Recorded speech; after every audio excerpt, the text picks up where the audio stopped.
Hello friends, আসসালামু আলাইকুম। আজকের রেসিপিতে স্বাগতম জানাচ্ছি।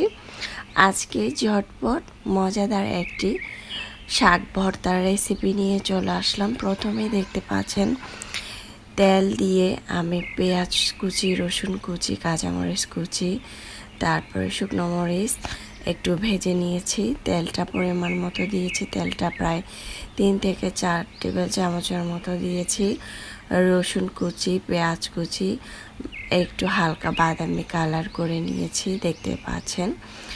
তারপর আমি এখানে আগে থেকে শাকটাকে একটু ভাপ দিয়ে নিয়েছি। এটা হচ্ছে গ্রামের হেঁচি শাক বলা হয়।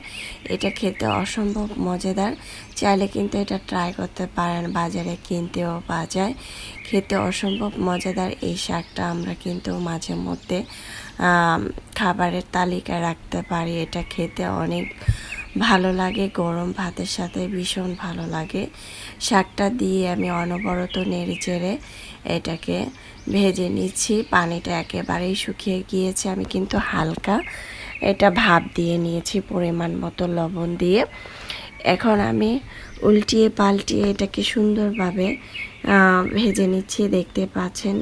এই শাকটা দিয়ে ভাত খেতে অনেক বেশি ভালো লাগে। ঝালের পরিমাণটা, রসুনের পরিমাণ, পেঁয়াজের পরিমাণটা একটু বেশি পরিমাণ দিবেন।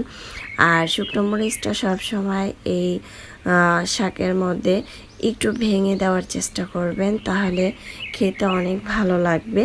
দেখতে পাচ্ছেন শাকটা কিন্তু অনবরত নেড়ে চেড়ে পানিটাকে শুকিয়ে নিয়েছি। শাকটা আমার রান্না করা কমপ্লিট। আমরা কিন্তু এখন যেহেতু রমজানে কিন্তু সেহারির টাইমে এই মাঝে মধ্যে এই শাকগুলো রাখতে পারে। খেতে অনেক ভালো লাগে, পুষ্টিগুণ ভরপুর।